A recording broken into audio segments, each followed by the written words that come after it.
के दिन तुम्हें पहली बार देखा था। रिश्तों को लगे हीरे की उम्र। PC jeweller, jeweller for generations.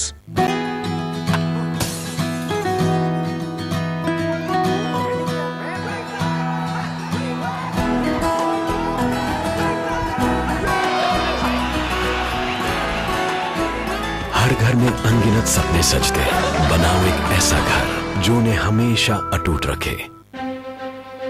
ये है नेटवर्क 18 और आप देख रहे हैं CNBC आवाज। Presented by Gupta Corporation, Energizing Growth. Co-presented by Prozone CSE.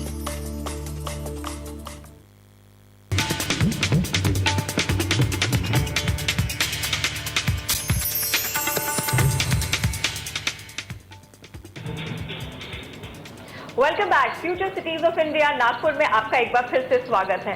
अब हम जानेंगे कि इस शहर के लोगों में कितने निवेशक छुपे हुए हैं, कितने दमखम रखते हैं अपने शेयर मार्केट में पोर्टफोलियो को बढ़ाने का और यहां से अच्छा मुनाफा कमाने का। भैया मुझे लगता है अभी तो लोग काफी डरे हुए होंगे जिस तरह से बाजार गिरा है, और बहुत सारे सवाल होंगे सबके दिमाग में कि क्या बाजार और बहुत नीचे जाने वाला है। शेयर अपने पास जो बचे हुए हैं वो भी रखे रहें या बेचकर निकल जाएं तो ही अच्छा होगा। इन सवालों का जवाब देने के लिए हमारे साथ डीडी शर्मा जी मौजूद हैं, आनंद राठी सिक्योरिटीज के जाना माना चेहरा है CNBC आवाज का, तो आप सभी इनसे परिचित हैं, नागपुर वासी भी, और साथ ही आशीष माहेश्वरी, एक और हमारे एक्सपर्ट जिनको आप लगातार CNBC आवाज पे देखते हैं। शर्मा जी, पहला सवाल आपसे पूछेंगे, जो सवाल आई एम श्योर कि आप किसी से भी कहें तो वो पूछेंगे आपसे कि ये क्या हो रहा है मार्केट में, क्या और गिरावट आने वाली है?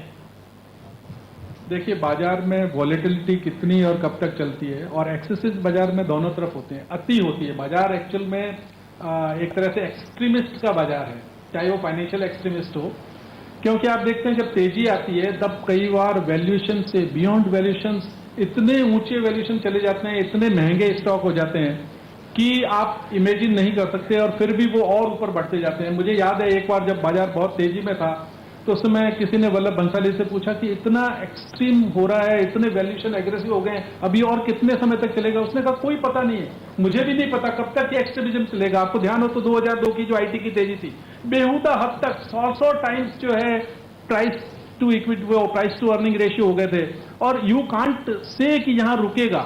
इसी तरह जब नेगेटिव होता है तो कहां, आपको कई बार, मुझे ध्यान है एक बार ऐसी स्टेज आ गई थी, बहुत सारे कैश के स्टॉक आपकी कैश अर्निंग के वैल्यूएशन के बराबर मार्केट कैप आ गया। सोचिए, जितना कैश कंपनी एक साल में जनरेट कर रही है उस मार्केट कैप पे स्टॉक मिल रहे हैं। तो स्टॉक मार्केट भी एक्सट्रीमिस्ट का मार्केट है, एक्सट्रीमिस्ट फाइनेंशियल मार्केट है, तो यहां पर आप प्रिडिक्ट नहीं कर सकते। लेकिन जहां से आपको वैल्यूएशन अट्रैक्टिव और बहुत अट्रैक्टिव लगने शुरू हो, वहां आपको अकोमोलेशन करना चाहिए। ये मेरे ख्याल से हैवी डिस्काउंट सेल चल रही है हमारे मार्केट के अंदर, जो हर 2-3 साल में लगती है, लेकिन शायद जब टेक ऑफ हो जाए इंडियन इकोनॉमी तो उसके बाद शायद ये मौके नहीं मिलेंगे। बिल्कुल, बहुत अहम ये मेरे ख्याल से जो है वो अकोमोलेशन करने का टाइम है, और जिस समय एग्जिट होने का टाइम होता है उस समय शायद लोग ग्रीडी हो जाते हैं और एग्जिट नहीं हो पाते। चलिए आशीष जी, आपसे समझना चाहेंगे बॉटम अभी कितना दूर है और कितनी गिरावट आप देख रहे हैं? देखिए, एक समस्या, एक बहुत बड़ी जो पूरे विश्व के बाजारों में है, वो है कि एक बड़ा डिस्कम्फर्ट और एक अनसर्टेनिटी का माहौल बन गया है। जैसे हमने यूरोपियन मार्केट्स में देखा या US मार्केट्स में देखा, तो आज चूंकि ग्लोबली सारी इकोनॉमीज इतनी इंटरलिंक्ड है कि आप उनसे डीलिंक नहीं हो सकते। जबकि आपका भारतीय बाजारों में यदि नजर डालें तो मानसून काफी अच्छा रहा, इस बार के एडवांस टैक्स के जो नतीजे थे वो भी उम्मीद से बेहतर है, पर चूंकि आप एक कनेक्टेड है विदेशी बाजारों को लेकर, तो उसके कारण से हमारे भारतीय बाजारों पर उसका डायरेक्ट इम्पैक्ट अभी पड़ता है। इसके अलावा हमने देखा पिछले जो 1-1.5 महीने में रुपये में काफी ज्यादा एक फॉल आया है, तो उसके कारण से एक FIIs जो आपके भारतीय बाजारों को लेकर काफी ऑप्टिमिस्टिक थे, उनको काफी उम्मीद थी, पर चूंकि उनमें उनके जो पोर्टफोलियो में एक अच्छा खासा डेप्रिसिएशन हुआ, उसके कारण से उनकी तरफ से भी हमने एक बिकवाली देखी। तो मेरा मानना है कि जब तक एक थोड़ा सा ग्लोबली चीजें ठीक नहीं हो जाएंगी तब तक भारतीय बाजार भी उसका एक पार्ट रहेंगे और अकॉर्डिंगली उसमें उनका मूवमेंट रहेगा। तो मेरा मानना है अभी अनसर्टेनिटी इतनी जल्दी खत्म नहीं होगी, क्योंकि काफी घबराहट का माहौल है विदेशी बाजारों में, और थोड़ा बाजारों को ठीक होने में समय लगेगा। तो अंतर्राष्ट्रीय बाजार काफी हद तक ड्राइव कर रहे हैं अपने बाजारों को भी, लेकिन नागपुर के दर्शक जो ढेरों सवाल पूछना चाहते हैं हमारे एक्सपर्ट से, उनके सवालों के जवाब देंगे, लेकिन एक छोटे से ब्रेक के बाद।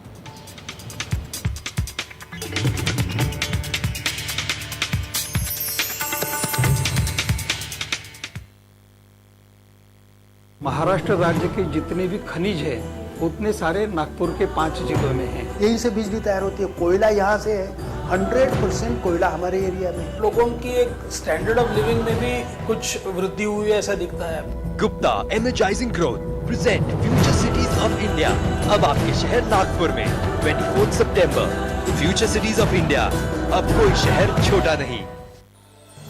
Presented by Gupta Corporation, Energizing Growth. Co-presented by Prozone CSC. Print partner Lokmat. Ball painting के फाइनल मुकाबले में लकी, पप्पू और छुटकाऊ ने हिस्सा लिया। जहां लकी ने चौक मिट्टी, पप्पू ने पीओपी, वहीं छुटकाऊ ने जेके वॉल पुट्टी का बेस बनाया और कम पेंट का इस्तेमाल करते हुए दीवार को सबसे स्मूथ और खूबसूरत फिनिश दिया और ये प्रतियोगिता जीत। व्हाइट सीमेंट वाली JK wall putty is the best. सीलन से भी पपड़ी का कोई चांस नहीं होता, दीवारें बोल उठेंगी। सभी सेंट्रल एक्साइज और सर्विस टैक्स असेसीज ध्यान दें, अब 1 अक्टूबर 2011 से रिटर्न्स की ई-फाइलिंग अनिवार्य है। इन वेबसाइट्स पर लॉग ऑन करें और अपने रिटर्न समय पर फाइल करना सुनिश्चित